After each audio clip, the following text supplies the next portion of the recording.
What is going on, Whisper Nation? It is Monday, May 16th, and we're doing another mock draft Monday for your entertainment as well as ours. Give a big shout out here to everybody dropping in here from Whisper Nation. Love to see it.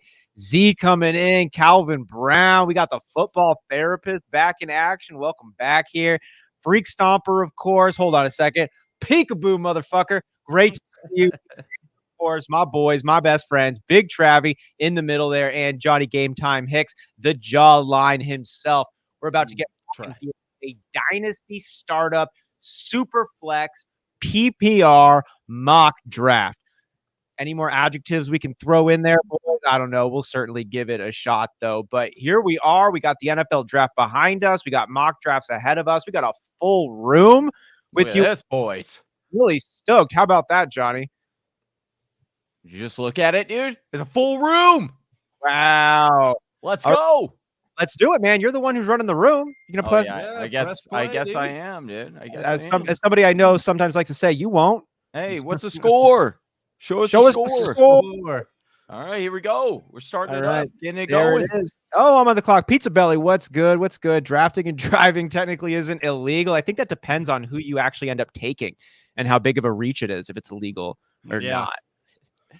Yeah, that's true. Who are you going to reach for here with the #1 overall pick? We got a reach. I don't know. Is Justin Jefferson a reach? Jamar Chase a reach? Johnny, I was telling the boys earlier, it's great to see you back in these mocks, buddy. Good to see you back on the line.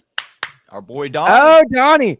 You know, real question, though, from a fantasy football side. This is a Dynasty startup, right? Who do you have as your #1 overall Dynasty player, Travis? A lot of talk about Justin Jefferson, Jonathan Taylor, and Jamar Chase. I pretty much see leading the way.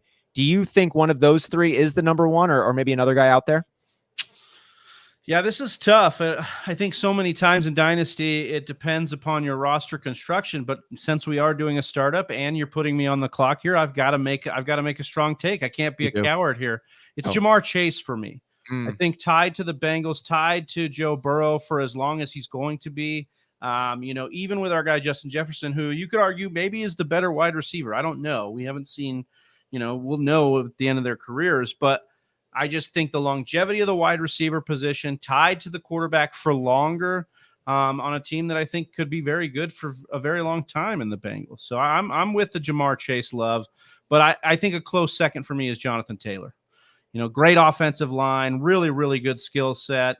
And now maybe a couple of years of Matt Ryan that will get him to a ceiling that we maybe haven't seen before. So that's kind of exciting in Dynasty as well. And this is a good question. The football therapist asking, is this super flex? Yes, we are doing a super flex draft. Everybody here is live. It is real people here. It's a super flex pickup. So get a couple quarterbacks over here. If you want to, you don't have to. Well, Brocal started the run here, so it's happening right before our eyes. Hey, Peter, you're on the clock. Are you going to go? Are you going to go with the herd and grab a quarterback here? I am. Oh, wow. And you take Johnny's least favorite player, Travis, Kyler Murray. Yeah, I don't think that. I think that's sarcasm for those of you listening at home. I'm going to go. How are we feeling right now about Kyler Murray? I'm going to go bring it over to Johnny. We've had a little bit of an up and down. We've had a few comments on how the kids these days handle discrepancy and adversity. Where are you resting right now, May 16th, on Kyler Murray? I think he'll be back. I'm presuming everything that I've heard is that he should be back. They're supposed to have his contract ready for him to sign next month or right before training camp. Let's hope. I mean, they gave him another weapon, a couple more weapons. So indication should be that he does want to play here. He should be here. But again, it is a business and things happen, especially in today's NFL where, you don't give players what they want. They will ask for a trade and most likely get it. So, but overall, I think it's safe. I think you're fine drafting Kyler Murray. I think he has top 5 potential, and actually #1. He's just never hit it. He's been in the running for a good portion of the season, but then falls off. So if you can get that all consistent, which is what we're kind of asking for, right? I think Kyler Murray's a huge huge bet to hit number one. And I don't mean if we're looking at like first of all, people don't repeat as number one quarterback. Now, Josh Allen's done it back-to-back years now. I think the last person to do it 3 years in a row at fantasy quarterback was Brett Favre, if I'm not mistaken. Oh, really? Yeah, to do it 3 years in a row. I'll have to double check that, but I believe that's the case. Either way, I think Murray has that excellent deep ball ability plus the rushing ability that Allen has. I mean, he's basically a better version of Allen all the way around, in my opinion.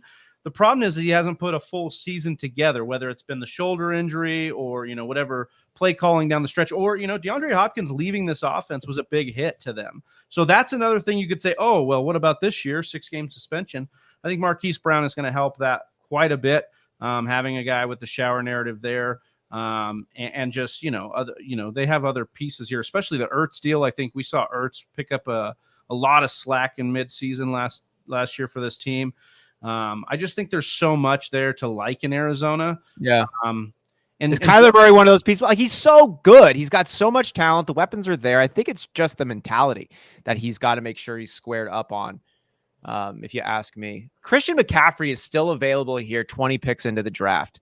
Is that where we're at as a community these days? Christian McCaffrey is coming off. We're interesting. We're in the cycle of the downturn on CMC, right? I wonder where we're going to be at, let's say, when we do the mock draft marathon this summer, or we see in August, where we're going to be at. Obviously, those are, more redraft takes. But I think CMC is one that, like, maybe it's getting a little too far with CMC. The slander's gone a bit over the top. We're getting a little too crazy with CMC. I mean, this is a guy who, when he's on the field, is like rolls out of bed with 30 points in PPR. So, like, I think you want that on your team. Last time I checked, I think we like PPR points. What do you need for those 30 points, though, to happen, right? Like, you need to have be on the field. They just give it to him. Give it to him. Seriously, I mean, this franchise through 2 coaching staffs, when he's been hurt, they bring him back and give him 20-plus touches a game. Like, they don't care about his body. Well, and the last time they've done that, he hasn't finished out the season. So do you think that him coming in this year, they're going to take a different approach? Or are they going to say, let's let this sports car go? Matt run it down. Was almost fired last year. I don't see a situation where he's like, no, I need to limit the touches I give these players per game. Which is kind of, like, I just think he's in a hot seat. He's not going to be a guy that's like, you know what? No, let me tamp down my best player. I don't think he's going to be in a position to do that. And I think they should. Johnny, do you think that the Carolina Panthers should keep Christian McCaffrey right now and go for it? Or do you want to see them maybe deal him out? We heard some rumors about that last season. Where's your take on Christian McCaffrey with the Panthers? I honestly, it reminds me so much of 3 years ago with Derrick Henry that it's just so, to me, it's just an auto, like, I actually wanted to draft McCaffrey in my second round, but I forgot he was available. But he is becoming one of those players where we are getting to the point where it's way overblown. It's way overblown about his injuries, and granted, to a point, like, we were taking him so high, so it is a lot more on our fantasy hearts and souls when he does in fact get injured. Sure, but the truth is that very similar to Derrick Henry. If you remember 3 years ago, he was going in the 4th, 5th round of drafts. I actually picked him up 3 years ago in the 4th round of our Dynasty startup. And it was because of, why was he falling so far back? Because he was coming off back-to-back injury-plagued seasons. He wasn't hitting a ceiling like we had kind of projected the prior years before that. We had never seen him hit a ceiling either. He that year he ended up exploding, right? But that's what I'm saying for CMC is that the potential, everything is still there. The only concern we have, and the only reason why we are bringing this down, which, by the way, we were called absolutely ape shit crazy last year when we tried saying this. It's true. Somebody came on and said, you guys are ape shit crazy. Yeah. And something about being Walter White's, helping him out, cooking some stuff in the desert. That was actually said about us and your boys, but we just shook it off because we knew that it was the truth. But now the hate has just gone too far. So it is definitely worth it to me hate, that reference. I don't know. It's all going too far. Right Hey, now. Whisper Nation, if you're looking for more great, long-winded, metaphorical jokes that kind of skirt around the issue, go ahead and like this video. And while you're at exactly right. we're looking for one more Around subscriber there was today. no issue. The issue was the fact that with whoever was the follower that thought we were crazy when we tried to just give them good information. Football therapist coming in talking about Christian McCaffrey. He says redraft, he's a top 3 lock. Dynasty, tough to say because the team has a potential after the season, could dump him for salary reasons. Right, but whatever team is going to go after him is going to be a good team. So it's not like it's not like, it's not like when David Johnson went to the Texans. Like that's not the same. This isn't the same scenario. I mean, Bill O'Brien isn't out here making front office calls these days, hold is on. he? No, yeah, that's true. That's facts. But also, like, I love David Johnson. Obviously, I'm a Cardinals fan, and I can tell you he was great. But he could not hold the jockstrap of CMC and what CMC does when he is on the field. That CMC just walks out of bed and gives you 25 fantasy points. And like, do you guys remember the game last year? He didn't even score a touchdown. And he was the #1 fantasy player that week, and he scored over 20 fantasy points. That is unheard of. He does do some things that other people just can't do, right? Or at least we haven't seen them yet do it. Rich Rebar said he's like our version of Marshall Faulk, which I thought was a really nice comp, just as far as what the team does around him, the receiving ability that he's able to do, the targets that he soaks up. Again, he is the greatest fantasy player that we've ever seen. Christian McCaffrey? Yes. Is better than Jamal Charles? On a points, when you talk about points and overall points, and like per carry and everything like that, CMC came after Austin's boy Jamal, dude. No, I'm like you. I feel vacant inside after that comment. The greatest fantasy football player we've ever seen. Yes, I do. Can you fill me with something? How is Christian McCaffrey the greatest fantasy player we've ever seen? Do you have any stats to back that up? Yes. Is that anecdotal feelings? What is that coming from? I will. It was an article that was written. I will find it right now, and then I'll share it with you. But there was a lot of stats and analytics that, well, one, CMC had one of the greatest overall total point totals ever by any player in the NFL, and as far as fantasy points go. But again, I want to see a little bit more of that action. Jay coming in damn early for a fantasy draft. I don't know. We got started at this at 4:30 Pacific time. Is it really that early? Are you talking about early as in time? You're talking about he's talking about time of year, dude. Because, dude, he's talking about. Well, this is what I've been telling everybody. Like, we started in February, March. Like, we're not we'll do it all we want, and it's Dynasty for one, so it is still Dynasty season.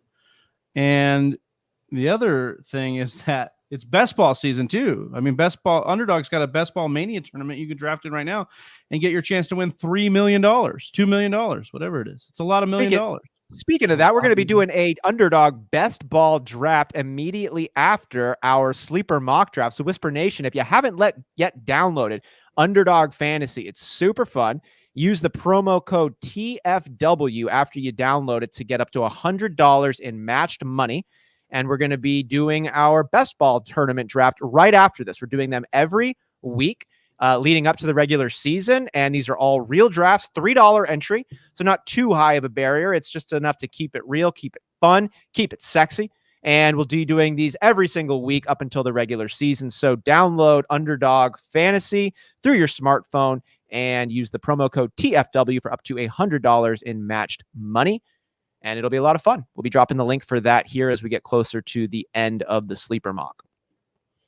So I went to fantasydata.com because Johnny's out here talking about Jamal Charles, right?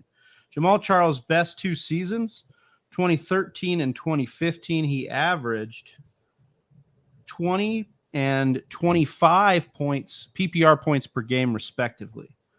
In Christian McCaffrey's best 2 seasons, 2019, 2020, on a points per game basis, 29 and 30 points, respectively. Alvin Kamara's still here? Okay, I'll take him.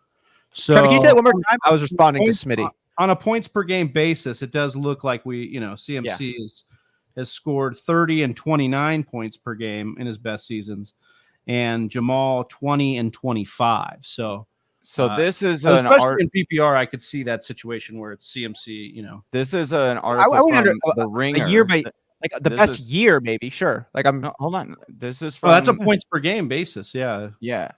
It's. You mean longevity? Is that your case? What's the case for Christian McCaffrey as the best fantasy player we've ever seen? I'm interested in that. It's the points. It's the points per game average that he gets. So, like, for example, here's 29.7 points per game. McCaffrey is averaging 2 points more than the next best player, Lamar Jackson, 27.7 points per game, and a full 8.8 points per game to running back Dalvin Cook. Again, this was 2 years ago when CMC was back-to-back years of dominance, right? So just think about that. McCaffrey has been worth more than a touchdown more per game than the second best running back of the season. If you compare this number to the season's current number 12 running back in PPR, i.e. the lowest end RB1, Todd Gurley, Christian McCaffrey value is even more striking. Yeah, so Jamal, too, has 3 seasons over 235 fantasy points in PPR. You look at his highest year, he scored 282 in 2010 with the 282 fantasy points.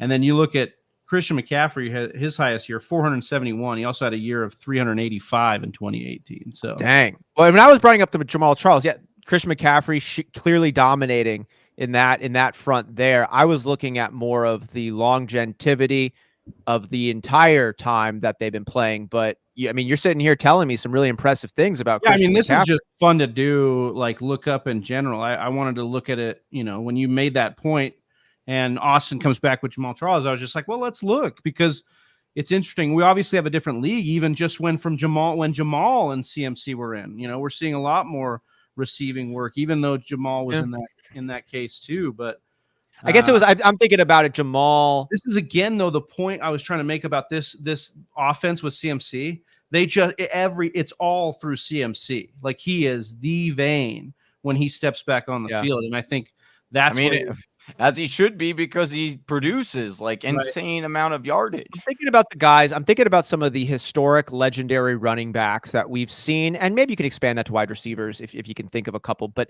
these main veins on their offenses that were also able to break away from the defense. They were able to run up the middle, run to the outside, catch the deep pass.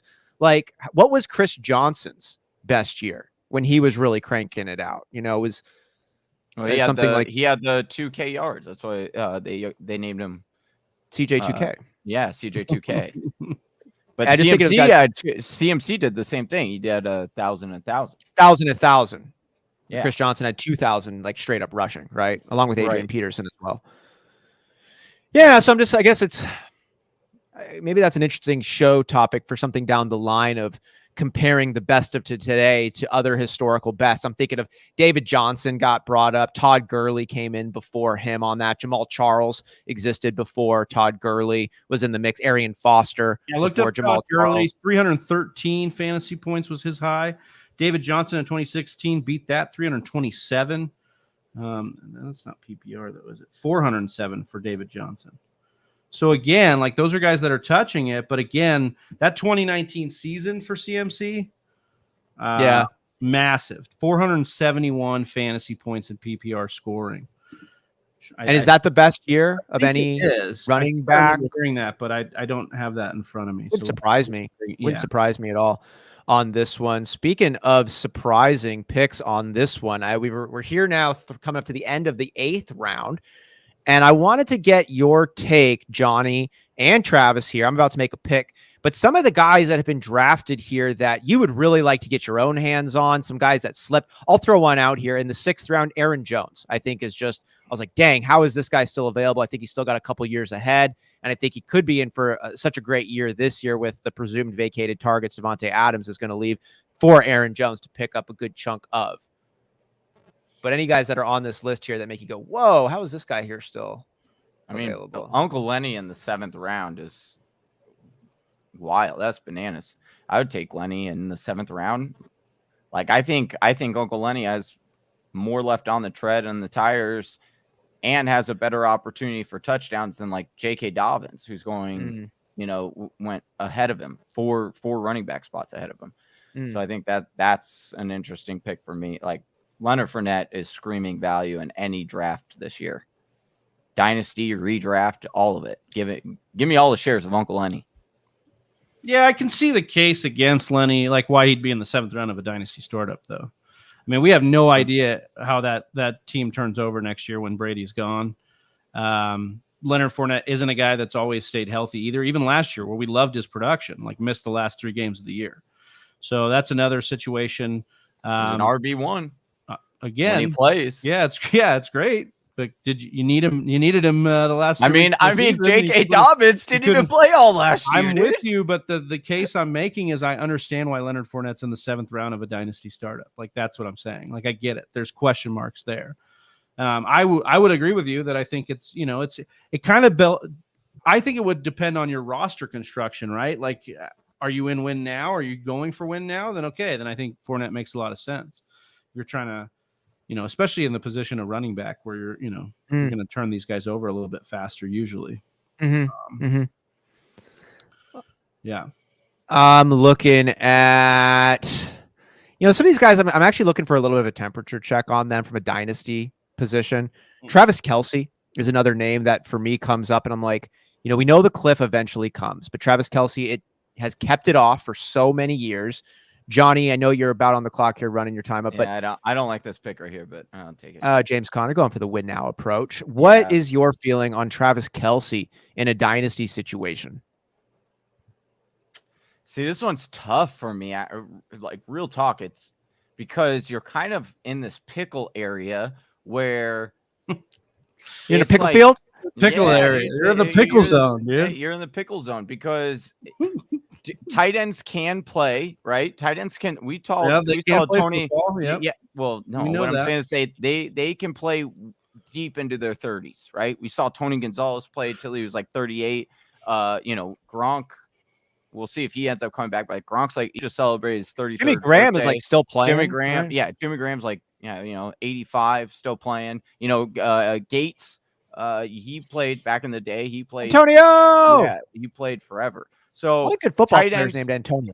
So tight ends can generally they have a longer shelf life kind of thing, especially when you're talking about like dominance. Like you could stay like Tony Gonzalez was a really good tight end even late into his career. So you still know that production is there. He's obviously tied to Pat Mahomes, but that cliff is coming. Now, when does that cliff actually fall off? Do teams, now without Tyreek Hill, is this a major different game plan on how these guys attack and defend Kansas City? Do teams start really just double teaming and they're like, hey, we'll let whoever else you want to throw to beat us. Go ahead and try. We will not let Travis Kelce and Pat Mahomes beat us. I'm not saying that's what they do, but that is a potential that you got to think about. And so there is a lot of concern when I'm just looking at the situation, his age and all of that. But the only one good caveat or the thing that I keep coming back to is just like, oh, well, tight ends can stay dominant later on into their career. So that's why I say it's like a pickle situation. Whereas if you get a good value on him, then I think it's fine. But there is a lot more concern than positivity at this point in his career. I want to stay here with the Chiefs. And I want to get your guys' insights and outlooks on the presumed pass catchers and playmakers for the Chiefs now that Tyreek Hill is in Miami. Sky Moore has been added to the wide receiver core along with Juju Smith-Schuster and Marquez Valdez-Scantling. The only familiar option really over there is Mecole Hardman. He's going to be coming into his 4th year. What do you see happening between these wide receivers? Which one do you think at the end of the season has the most points? Which one do you think maybe has the most value? I'll leave that one open-ended for the both of you as I'm about to hear make my 10th and 11th round selections. Oh, this is one we'll continue to wrap our head around as we get through, training camp and things like that. But I think I wouldn't be surprised. This is the problem is I wouldn't be surprised if any of them come through and they're like the guy. But Juju makes a lot of sense to me as a guy to bet on for 1 year for redraft. Just as a guy that like lives in the slot, could soak up a lot of those targets. Mecole obviously was good for them down the stretch, so you could make the case there. And then, of course, Sky Moore is the new shiny toy. I think long-term value, I like Sky Moore. I think that's the guy who you'd say that could, be their guy down the line. But I think if I was making a bet on one guy this year, I think I like Juju for redraft. For the single season. I think. Can you say more? What's up with Juju? Why is he getting your nod of approval? I think just basically the primary living in the slot situation for him, the easier targets that should show up. A lot of what we've said for other players like Claypool, Deontay Johnson, well, they've been playing with the corpse of Ben Roethlisberger. But we don't say that for Juju. We just say he's declined the last couple of years. Ooh, good point. And I think that's a little unfair to do to Juju, who's now going to play with a guy in Pat Mahomes that's, a lot better than Ben Roethlisberger's been the last couple of years. We'll just is it unfair though? I mean, we had Deontay Johnson playing with that same quarterback, and he did pretty good though, right? Yeah, I mean, again, like if you look at some of Deontay's routes from last year, they weren't exact. It was just like Ben throwing to him as soon as he could. So I think it was a safety net situation where, I think Deontay's a better wide receiver than Juju. Like that's not what I'm trying to debate here. I think that Juju has been living off of years where Ben was actually kind of slinging it around in an offense and could soak up those bigger targets. He had a higher ADOT, all those things. So, I just think that that's the guy I would bet on, him or Mecole, for me. But again, MVS didn't get, nothing money, so that's another guy you got to look at too. Although for me, I would bet on Juju or Mecole over MVS because I am a Packers fan. I've seen MVS kind of be what he's going to be. He's fast. Yeah, once in a while catches balls. So it's not something you love. Is this going to be more of just a spread out type of wide receiver situation, Johnny? Do you think it'll probably be like just a little bit of all balanced across the board? I just wanted to get your take on the Kansas City Chiefs pass catchers before we jump ahead. I do think that, safe wise, I do think Juju and Travis Kelce are the two safest. You're talking about the biggest boom or like actually win you a week. You're probably looking at, MBS or why am I blanking on his name now? Mecole or Sky? Mecole. Sorry. I think Sky is so interesting, but only because I think they're going to use them as a huge playmaker. Like just to, they're going to run jet sweeps. They're going to run goes. They're going to run him as a running back. I think they will really utilize him. But again, he is a rookie. There's a lot to worry about there. And it is a crowded wide receiver room now. It really is. Yeah. So that's why I just say that Juju, we've seen it before. What's so wild to me still is the fact that Juju is only 25 years old. Like he's so young. And so you're like, you really, well, you don't think that's, what's wrong with that? Oh, I thought. No, I think it's crazy. I think it's nuts. Like yeah. Juju Smith-Schuster feels like he's been in the league forever, for like a decade. It feels. And what was wild was just like 3 to 4 years ago, we were talking about how Juju was going to be that next rising star in the NFL and how he had really shown how good of a football player was. But to Travis's point, I think it was a lot that system that was not allowing Juju to really flourish. It wasn't that he lost all his talent. It wasn't like the Monstars, we're going to do Space Jam of football and go steal Juju's talent. I just think that it was the, quick 3-step out. They have to get it to Deontay or they're going deep. I don't even think it was like they had to get it to Deontay. I feel like that, but between that offensive line in Pittsburgh and Ben's arm, that's why Deontay soaked up so many targets. And not to take anything from Deontay. I think he's a great wide receiver. I think he's earned a ton of his targets. But I think he just became such a safety net for Ben that you looked at some of these routes he ran and you're like, that's not even the route he ran. Like he just did a comeback there because that's what Ben could complete. Right. And so I think that's where you got a lot of that with, really, I like that. Najee, Pat Freiermuth, and Deontay, these guys that soaked up, a lot of stuff. And I think, you look at Andy Reid's scheme, and he's had some of these guys kind of live in the slot that were successful.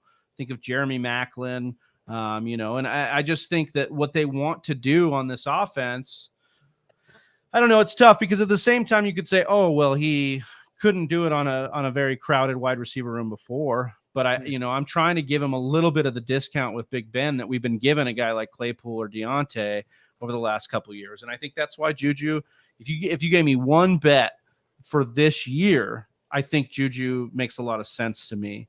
Where I think actually the real answer is probably that they cannibalize each other and that we don't get one clear guy other than Travis Kelce, and we get a bunch of 14 to 17% target market share guys, and there's not anyone you really like. But I think it doesn't matter. Investing in one of those guys this offseason is the way to do it. Mecole's going to be cheaper than Juju, I would imagine.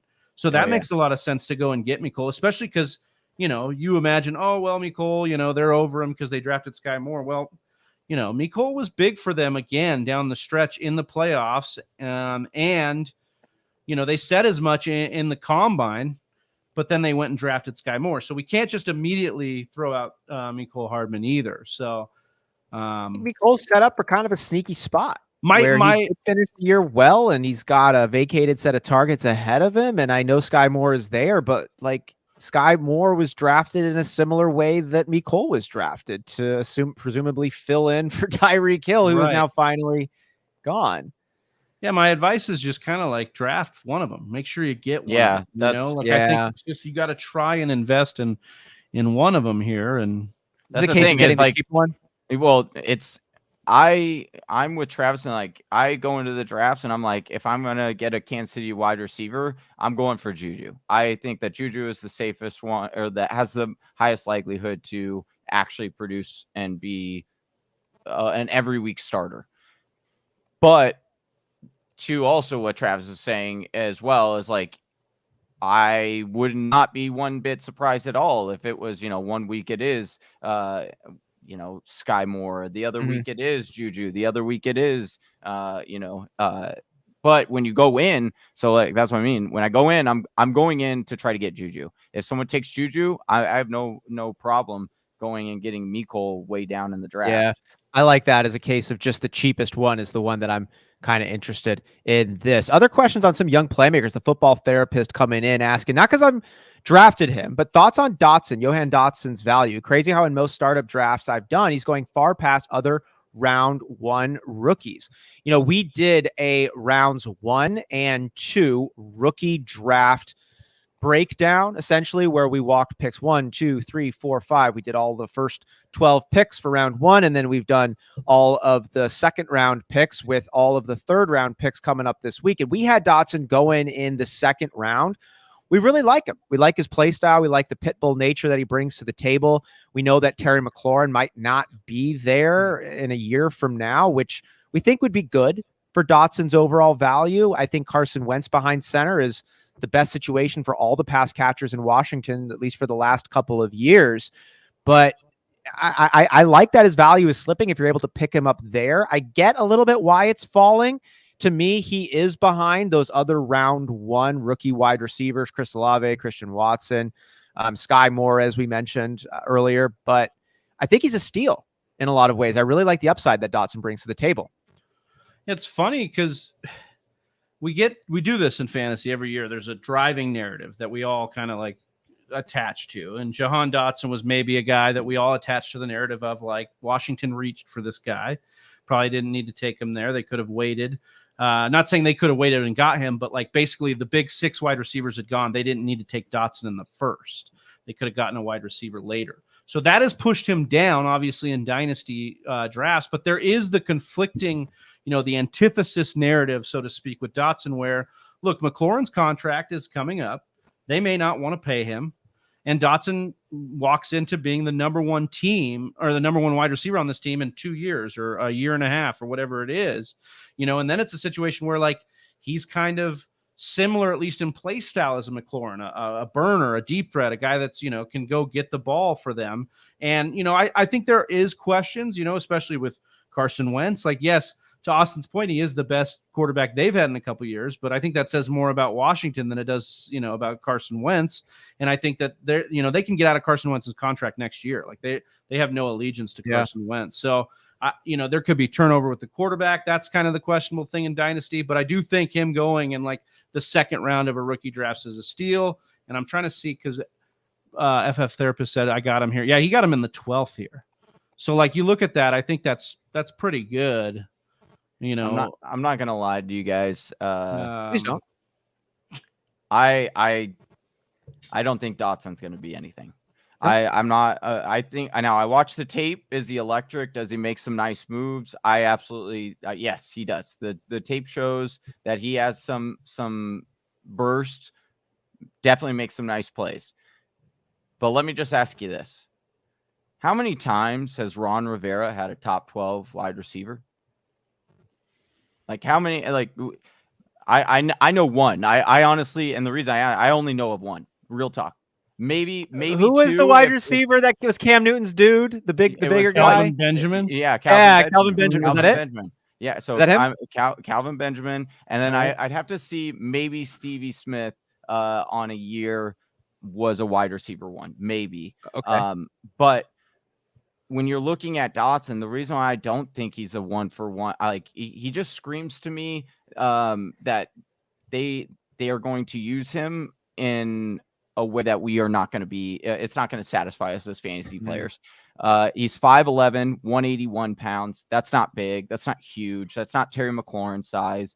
He's fast. I'll give him 4.43. Really, really fast. But you know, player comps has Tyler Lockett for him.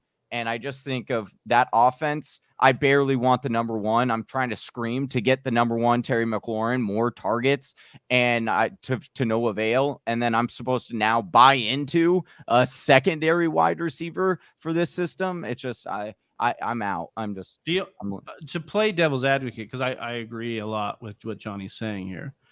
But to get him in the 12th round of a startup and then the second round of a rookie dynasty draft, when the guy was drafted with the first round capital, like that's basically what you're going for. You're going for the fact that he's going to be priced in.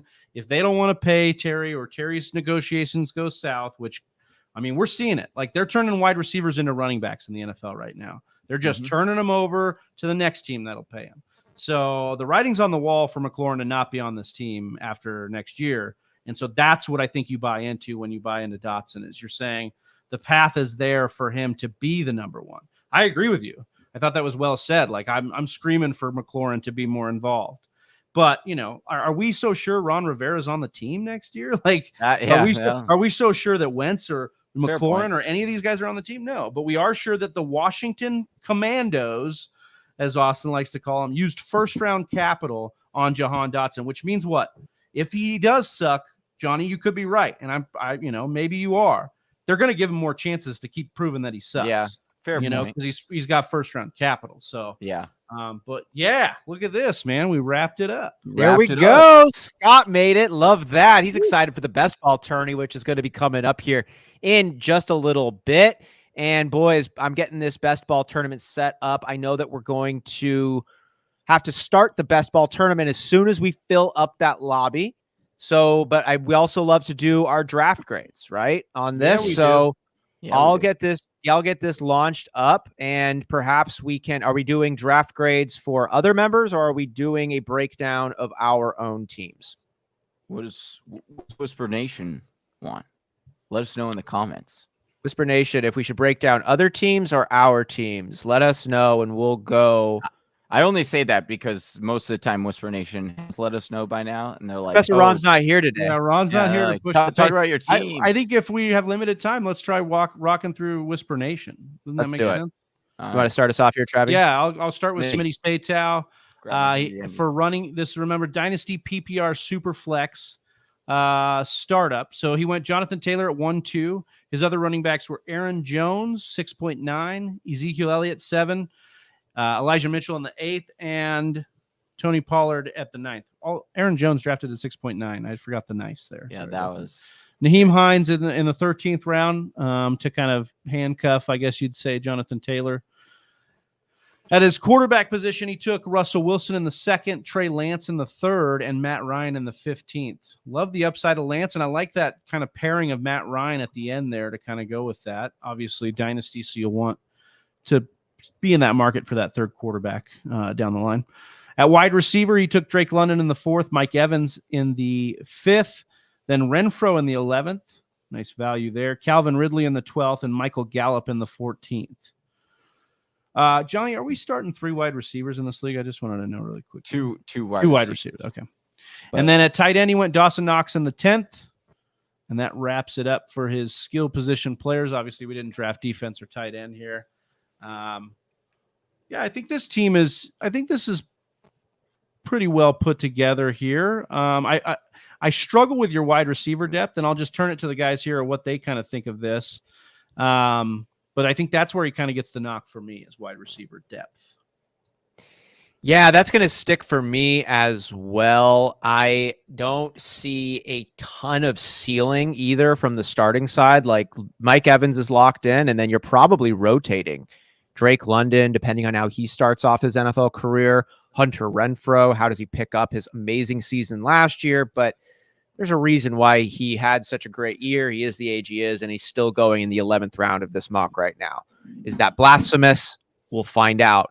But there's a reason why, at least right now, if I have to say it out loud, I will. But so you're going to be rotating that second wide receiver, and and then Calvin Ridley's probably not going to play this year. Gallup could be filling in there too. So that is the concern. And then his second quarterback Matt Ryan might be his second quarterback as well. Right. So like Trey Lance is still, got Jimmy Garoppolo in San Francisco. We've got a lot of question marks surrounding that situation. Football therapist saying London is only 20. Guy can be elite for many, many years. No doubt. We are just talking, though, on this year of how that could come. But, yeah, long-term, I think it's a really nice snag. Give him B+. B+. I've got it as a B. I'm just a little bit concerned about the second quarterback. But I'm not overly concerned. And then the wide receivers. Great running back situation, though. Jonathan Taylor-Jones, I made a comment about that. Travis, what grade did you give? I border on like a B-, C+. I think the wide receivers for me, London and Evans, that's great, but you're top heavy at wide receiver. I love Renfro's value. Ridley, you can't use this year. And Gallup, we don't really know if Gallup's going to be ready for the start of the season. Like, we like Gallup, but he could be, slow to start. Anyone notice which rookies were wearing Crocs at the combine? Interested to notice which ones are going to be wearing them to training camp. There he is. Yeah. What's going on, Ron? Guys, and boys, are you filled up in there? Did you join the draft before you posted the link? I'm in. Filled up in there, dude. Oh, I'm in. We got 3 left. 3 spots. Yeah. Oh, good. I had to refresh. All right. So we're gonna get cracking through these other teams to do our rankings of, but Whisper Nation, we got 3 spots open in our best ball 2 tournament. spots now. 2 spots now. Ayo. And we're going to be jumping over to that as soon as it's filled up. So one person now. We're about to have to go right over to this. We got breaking news here. Every time Austin says it, he's like, "Oh no, people are left." Hey, we're getting it. Hey, we're getting it. We got taking a look at the FF Therapist draft here. I'll jump into this one. Jamar Chase, who's probably the number 1 overall Dynasty player here, pairs him up along with Deshaun Watson, who's coming back playing football again. That's exciting for football's sake, and he's still hella young. So that's nice. And he gets Fields. Do you see how the NFL is supposedly supposed to wrap up the Deshaun Watson investigation? How's that? I don't know. I just saw that was the headline of the article. It was like NFL is supposed to be wrapping up the investigation on Deshaun Watson like this week, I think. So maybe we get, is he suspended? We find out this week, next week. That's all. Okay, so the investigation being wrapped is presumably a precursor to the suspension, punishment, right, whatever ends up coming down the pipeline from that. Okay. Yeah. So we'll see. That's good to know coming up. And we've got one more spot left open in our our best ball tournament over there on Underdog. So working through FB Therapists while we wait for that last spot to fill up before we jump into another draft. He pairs Deshaun Watson up with Justin Fields. He's going to have a fast set of quarterbacks. That's exciting. And then Mac Jones as some depth. At the running back position, he gets DeAndre Swift in the 3rd. To pair with him, he's got Saquon Barkley, Travis Etienne, and J.K. Dobbins. Really high ceiling from these 25 and under running backs that he's got. Like that from the win now standpoint. And do like it for the shelf life. Hope Travis Etienne comes back at full strength from that Liz Frank foot injury. At the wide receiver position to pair along with Jamar Chase, he's got Amari Cooper, who I think is really underdrafted right now. I think Cooper, who all he does is get 1,000 receiving yards, no matter who his quarterback is, no matter which team he plays for. It can be the Raiders. It can be the Cowboys. We'll see if it can be the Browns. But I think that he is really underrated, especially now getting Deshaun Watson at the quarterbacking position. We all remember what he was able to do with DeAndre Hopkins and Will Fuller. Because Deshaun Watson, everything aside, is Deshaun Watson the best quarterback Amari Cooper is going to play with? Yes. Dak Prescott or Derek Carr? Derek Carr. Yeah, probably. Yeah, probably. Yeah, just to echo some of the points you're saying there, Austin, about, in a dynasty, you'd be like, okay, maybe he's only got a couple years left of, of the peak performance. But I think he's the type of player running routes on the outside that could, have great longevity with a Watson going forward. Yeah, so I really like Cooper. I think he's being slept on. I think he's a strong wide receiver too, but people are drafting him like a 3-. Yeah. And Darnell Mooney, Brandon Ayuk, Jahan Dotson, Kadarius Toney. I like this depth. I think Ayuk is in like for a post-hype breakout season. I like the chance of that. Mooney and Fields showed really nice rapport. Allen Robinson's gone. I don't think it's going to have an impact on Mooney. I think it might actually be a good thing for him. And Toney, you get him late there for a reason, but he was taken in the first round just last year. And we talked about Dotson and the upside that he brings. You're getting him really late down here. So this, to me, from the FB Therapist, is a very solid draft. He coming in here saying my team is a bit too boomer bust. Got the double stack with sniped multiple times. Yeah, I like the upside though you bring, and I think your floor is actually pretty good too. It's hard. I'll ask you guys draft grades for the FB Therapist. Are you looking for a dime? Because you found one. I love this team. I think it's really good. Yeah. There is some concern with the running back group there, but there's also a really, really high ceiling with that running back group. So that would be my only concern on this team. I mean, Deshaun Watson could not play this whole year. Yeah. And then this would be bad. But we got a full. We got a full room. Travis, draft grade on FB Therapist. We got. Yeah, I was thinking like ceiling of an A, floor of probably a C. He probably belongs as a B here. I think that's a good grade for it. Maybe that's a political answer here. I worry about Fields. Like, he flashed some good stuff last year, but I think they did not do anything to help him. And I'm not sold that he could be the answer, and neither are the Bears. So they are sabotaging him in a big way. And then, of course, Johnny talked about Watson being out, but not just that. Like, the wide receivers outside of Chase, there's not a guy you absolutely love. And maybe you don't need that. Maybe you can play the matchups, but that's why you subscribe. I think it's just Spurs. Yeah. I think it's fine team. I think it's a B. I think it's good. All right. I'm going to go a little right saying. I think he was right saying that it's a boomer bust team. Well, we are going to boom now over to our other draft here. We got Brocow on the clock as we're getting started. So the rest of Whisper Nation who participated in our sleeper mock draft, wish we could have gotten to more draft grades, had to jump over here to the best ball tournament, but I'm not sorry about that because I freaking love these things here. Oh, you got second, Austin. You're on. I got second. Oh, and look at me, Abby over here at the end. Travis gonna be sniping my players, trying to keep me from getting a stacked team, dude. We were sitting here talking about CMC and the sleeper, and I was like, "Oh man, I hope I get a pick so I can take CMC." I don't think he's gonna make it. Got me some CMC stoke on this. Yeah, it's not happening. Him up. It's not happening, Peter. Underdog is great, says the football therapist. We agree. I love it so much. I keep just losing money on basketball all the time.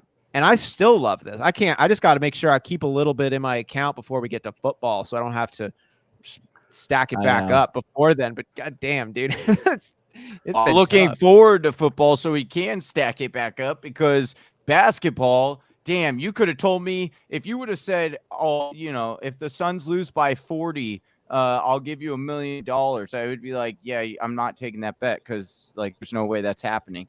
And Yeah, Johnny and I are Suns fans, and we're looking for our soul. We're looking for a lot of things after last night's decapitation.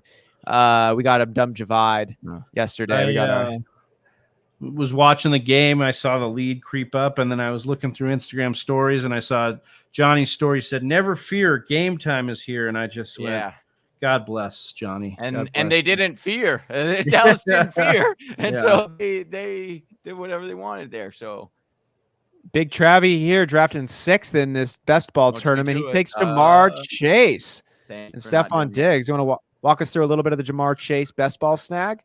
I just think this is the perfect tournament or the perfect style for Jamar Chase. I think T. Higgins is like a consistency guy in that offense. And Jamar Chase is a guy that's going to pop when they have a 4-touchdown game. When Burrow has a 4-touchdown game, I think you could bet he's got 2 or 3 in that game. And so I think that's just why. And then Stephon Diggs is a guy that I think the industry is a little bit lower than they'll end up on him. Tell me why Stephon Diggs doesn't have a case to be the number 1 wide receiver in all of fantasy. Last year, Josh Allen took a couple steps back as far as metrics are concerned, some deep ball completion percentage, some advanced metrics that he was not the best at, and he still was the number 1 QB overall. If the run game gets a little bit more going, if these other wide receivers help balance the offense out a little bit, I mean, if Stephon Diggs gets 25% of the target market share in this offense, I think he's a guy that's going to finish as a top 3 wide receiver. So I'm really in on Diggs. I want to ask you guys because, and this isn't, I don't know this for certain, just something I've been thinking about. If you look at what the Buffalo Bills did in the offseason, right? They let go of their receivers for the most part. They did draft a receiver. They got 1 receiver, but Sanders is gone. Travis Boy, Beasley gone. He did go out and pick up OJ Howard. Jamison Crowder. They have said that they wanted to they have Crowder. That's right. But they did say that they wanted to run the ball a little bit more. Do you think they use 2 tight end sets more often this year because of that? And if it happens, obviously you're not worried about Diggs at all. Gabriel, you're still interested in that, but it would be a huge downside for Josh Allen, and it could be an uptick finally for the running backs. That's kind of what we're looking for. If it's an honest question, no, you would need such a dramatic shift in play style to make a real impact over there. And the Bills are looking like the best team in the AFC. I don't think they change a lot of their game plan. I don't see a lot of shifts in formations. I think they probably try to run the ball a little bit more. Yeah, here's my thing. Like they were like between +7% and +15% above league average in pass rate in neutral game script, in game script where they were down, and in game script where they were ahead. They fucking love to throw the ball. They're not going to stop that. And they win games by doing it. They didn't lose that game because they threw the football. They lost that game because they didn't win a coin toss. I mean, which the rule has been changed now. And they one could argue they keep the ball away from pass by running it enough, dude. No. That's where, back in my day, when we played football, the smirk you're speaking through says it all. Okay, Boomer. If you think that's how you win in the National Football League, keep running the football and keep doing it. That's not how you do it. Okay, that's not how you do it. You do it by passing, and they do it better than anyone else, or at least more frequent than anyone else. Maybe not better than anyone else. But my point is like to Austin's point, there would have to be a dramatic shift. An injury to Stephon Diggs, a couple injuries in the wide receiving core, just complete devastation like the Ravens last year in their running back core. Some of these things to change, or maybe that wouldn't do it, but like some of these things to change the identity. You need something to rock the identity. And so far, there's nothing they've done other than maybe you could say Josh Allen taking hits, but it's the same thing. Like we were told for years that Cam Newton needs to run less and take less hits, and it never happened. So I don't think that it's going to happen in Josh Allen's case. And I think that honestly, he's a better quarterback than I think a big signal passer that Josh Allen was. Yeah. Cam Newton was never the passer that Josh Allen was. Yeah. So even if his running does slow down a little bit, then he's gonna throw it more. But I think that the bigger but for me, it's not about whether or not like him slowing down the running. It No, has to do everything with them keeping him healthy. right. It's not about But do they I don't. think They that don't have Josh any Allen's gonna reason. get slower. They don't have any reason to like. If you look at the Chiefs, right? Remember when Pat Mahomes got hurt on that QB sneak? Then they might have a reason to like change their identity and change the way the way they run their offense. There's no reason for them to do that. I think a big signifier when you're talking here about, Johnny, it makes a lot of sense for them to decrease the amount of times Josh Allen is rushing the ball, especially as he gets older. He's 25 years old right now, which is like crazy young for a guy who feels like he's been in the league for like 4 or 5 years. But, so he's probably got a couple more years of this brutal style of, basically playing quarterback, like through a linebacker's mentality. So he can scope that down, and it probably makes a lot of sense for them to do so. Asking right now if they're going to run the ball more, well, they did draft a running back, and they drafted like the pass catching running back there in James Cook, right? Like they didn't pick up one of these bruiser type backs. They picked up a guy who's presumably going to be catching a lot of screen pass and playing some wide receiver out from the halfback position. So I don't see them shifting personnel a lot to change their game plan. I think the personnel they picked up factors in well to a pass heavy offense. That's what I saw from the Bills coming out. I got to make my pick now. Okay. I'm not saying that they are not going to, because it's not like they cannot pass out of a 2 tight end set. They definitely can. I mean, the New England Patriots, that's how they won 2 of their Super Bowls that way. So like I'm saying that just because they bring that type of set that automatically means they are going to run a little more. I'm saying that if they're running that kind of beefier set, maybe their run game is more productive. And then as a result, that is it, because when you're talking about, let me just ask you this. If Josh Allen's rushing touchdowns, because he gets 8 every year, if that goes down to 4, where does that drop him in quarterback rankings? That just gets cut down in half. You're just saying you're going from 8 rushing touchdowns down to 4.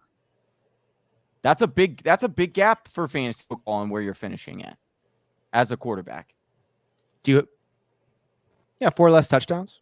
Sure, but like I don't have enough in what they've done and what he's done in his career to be like, oh yeah, I expect that dip, 50% drop in rushing touchdowns to happen. I do not expect it to happen. They can tell me till they're blue in the face that they want to run more and then not go pick up any running back other than a sub receiving back, right? Like that's who they got in the draft. They didn't go get Breece Hall. Down on the, they didn't go get they didn't go beef up and they didn't even like pick up a Mike Davis or anybody like that. They still have the same running backs on the roster that are guys that are like, okay, we don't care if you're inefficient at being a pure running back. That's fine with us because guess what? Trav, you're on the clock. Did I just draft? Yes. Yeah, you just got AJ Brown. Wow, all the way in the 7th, dude. That's a steal. Travis and Johnny just made a deal in our Dynasty Whisper League. Travis picked up AJ Brown from Johnny, along with Mark Andrews, in what was a very exciting trade. Mark Andrews. Yeah, dude. Like so many people have opinions on our trade. Say out to the football therapist. Happy to join. Try to pop in when I can. Good stuff as always. Much love. Appreciate you, therapist. Check out the fantasy football therapist. Great guy, great analyst, great member of the community. Travi, I love the George Kittle pickup at tight end. Yeah, I'm in on Kittle, man. I think he's just absolutely, and in best ball, like I think that's where you want to take a guy like Kittle even more. Yeah, it'll be interesting. I think that, Johnny, you make an interesting point. It's something we want to happen maybe in a fantasy community. We've been wanting it for years, to get a running back, a sustainable running back in Buffalo. I just, I think we're dealing with a guy. I got to look this up. I got to vet this. But Ian Harditz was saying that Vic had 36 rushing touchdowns and Josh Allen has 31 already. In his whole career? I got to look it up. I don't want to botch this, but that's what we're dealing with is like, you want the running back, maybe you want the touchdowns to drop, but it's like, 31 rushing touchdowns in his career. And Vic had. I'll be honest. I would be more surprised that Vic only had 37 rushing touchdowns in his career.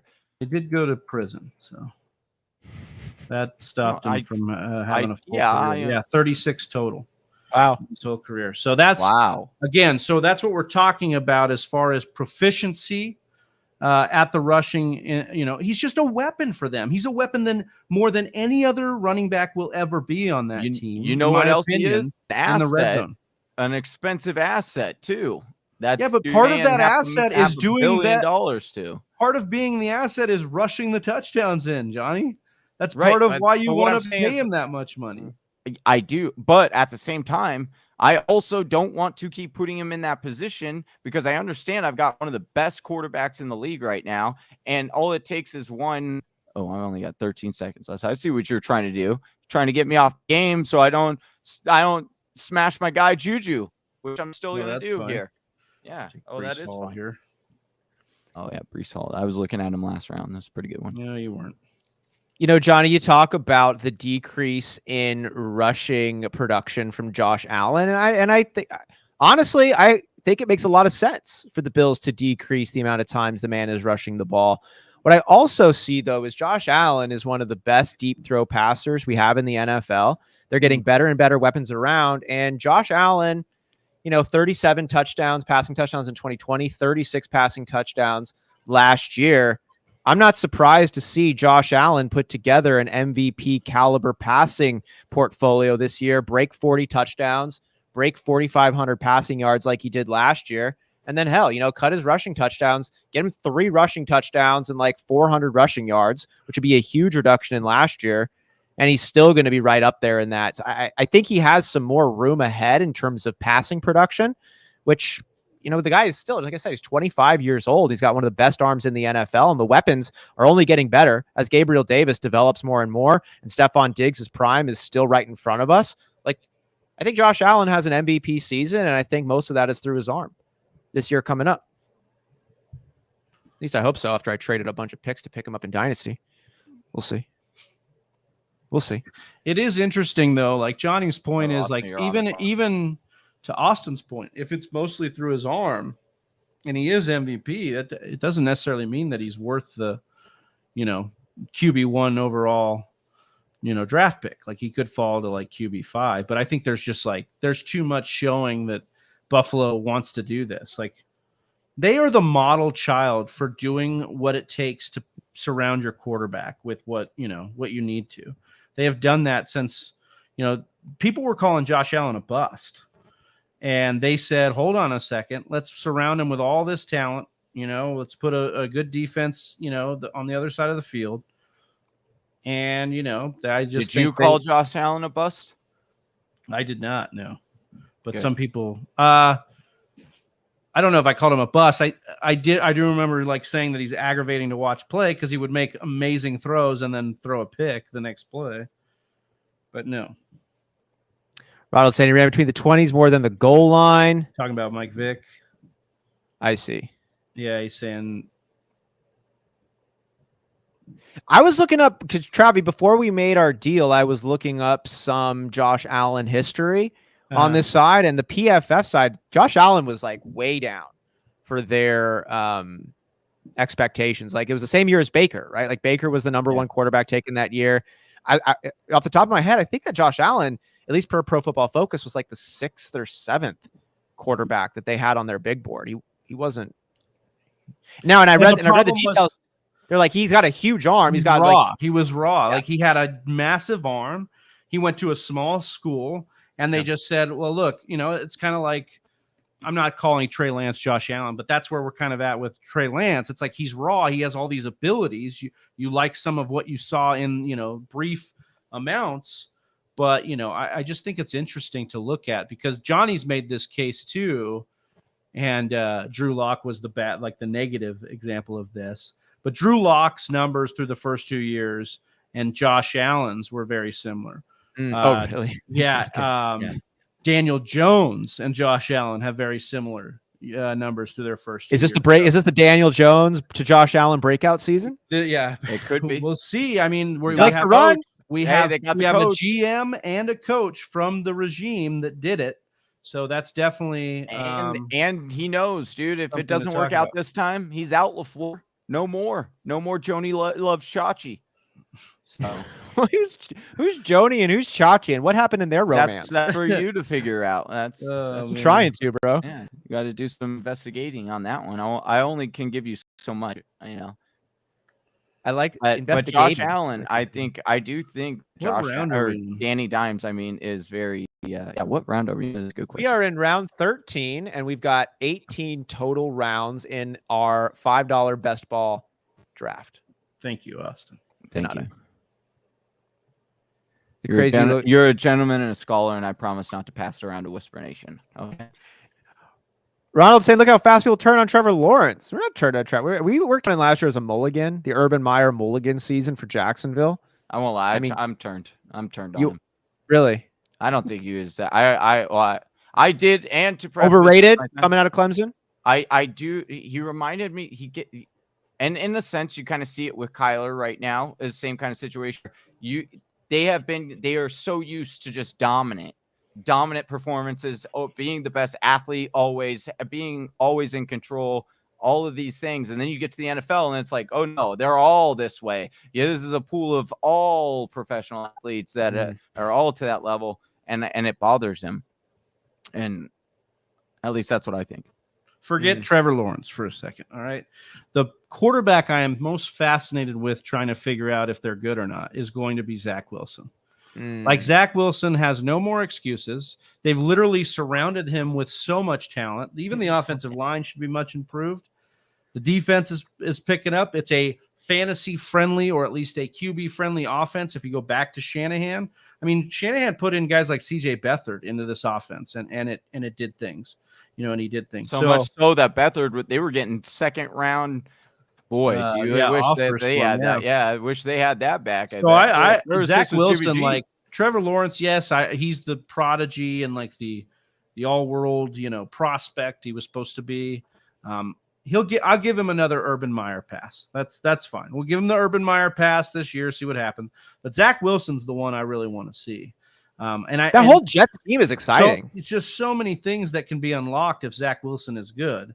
And then so many, if you look at Dynasty and the ripple effects of careers that are tied to Zach Wilson being good, like, Breece Hall and Garrett Wilson, even Elijah Moore. Like, can he sustain Elijah Moore and Braxton Berrios? Yeah, of course, dude. Everybody's questioning Braxton Berrios. Corey Don't Davis, question him, who probably won't be there after next year, but still, like, all these different, fissures and branches off of the Zach Wilson narrative. I think that's one of the ones that's fascinating to me. Like, because I was talking to Johnny the other day, and it's like, I loved Zach Wilson's film. But what you see is like BYU was playing nobody. So maybe he just, they had a great offensive line. So maybe he just looked great because of the competition. We've also said, like sometimes watching film on quarterbacks is like not as revealing. Right. It's like watch a guy play catch. Wow, he really threw that ball where he's supposed to go. You ever watched a kid and their dad? They can do it too. But I am excited about the Jets very much so, Travis. The team that I can't say the Jets and not think about is, to me, what looks like their NFC counterpart. Perennially bad, but with a lot of exciting up-and-coming pieces. It's the Lions. They've got with Amon-Ra St. Brown, both nailed the draft. DeAndre Swift. Yeah, but I'm way more excited. Yeah, I'm excited way more for the Lions. Because you are the Jets, really? Yeah, because Goff, dude. Goff. He's been to a Super Bowl. We love to joke about Jared Goff and give him shit, but which way does the sun rise? Yeah, You're on the clock, Travis. Yeah, I got it. Hold on. You got it. I know you were going really long on your Jared Goff love there. So I really was. There's a lot to love. I appreciate you reeling me back in. Yeah. I did say that for startup dynasty. I know that we just had done one. But I had a buddy that was in one yesterday, and I was telling him, because he was, a bunch of people were taking super flex or were taking their, I'm like, dude, just wait. And I was like, you'll get Jared Goff as your second quarterback. And I was like, and you'll be just fine, like as your super flex quarterback. But Goff ended up taking Lions and the Jets. Yeah, but okay, I yeah, like their that teams one. can suck. If you had Michael Carter, he probably got you to the playoffs last year. If you invested in Amon-Ra St. Brown, you were probably pretty happy. So miss me with it's just the Lions and the Jets, because we take every team into consideration when we're playing fantasy football. You have if you- to. You're and missing. if you You're missing out don't, on hey, yeah, you're hey. leaving players underneath the Hey. rocks. Hey, I love what I'm. This is Whisper Nation. What you're hearing is the most wonderful growth happening in front of your very eyes by the one, the only Big Travie. Because this guy, not that long ago, was saying, "Listen, I don't want DeAndre Swift because he plays for the Lions." And now he's full aboard. He's on that bandwagon, baby. I might have to get him a DeAndre Swift jersey to hang up in the back of his wall because he's all aboard. Let's go. I love it. I love it. I think I drafted Swift here. Yeah, I did. You did. I know you're taking all I mean, of them. I thought you were going to take them on. That's why I had to grab them real quick on. I mean, look, in Swift's range of outcomes, RB1 is there. RB1 overall is in Swift's range of outcomes. I believe it. I just, we'll see. I don't believe it's going to happen because of the Lions. So I guess you're right there. But we love Swift. I love Swift. We all love Swift. Johnny, you've loved Swift. You put your whole fantasy football reputation on the line and put it in the hands of you guys. What does that mean? What does that even mean? Like, he put his whole reputation. What happened? What happens if Swift sucks? You're like, I want to get your whole reputation's gone, dude. Yeah. Basically. You want to get DeAndre Swift what? Like on the show. We'll have Swift as a guest on the show. That is one of my personal goals because but you guys are gonna have to hold it. You guys are gonna have to hold me back. To talk for you. Because I might start just jabbing or jib-jabbing and going off my long tangents. Jib-jabbing. And then this guy's gonna be like, I never want to go back on that show ever again. So we're coming to the last round of our best ball startup, and from a football side of it, we're still just going for upside, right? Is there any little tidbits or any little tricks that you think Whisper Nation would benefit from knowing here at the end? I like taking, especially in best ball, I like taking Gronk this late here in the 16th, just because there's a lot of belief that Gronk just hates training camp and hates doing remember, this is the guy that filmed himself doing the different workouts just so that he wouldn't have to do them. So I think that Gronk, this is a discount on his ADP. Whereas if we're doing this best ball draft, in July and August when he's said I'm back, I think, that's going to be a higher ADP. So just somebody to keep in mind in the later rounds, I think.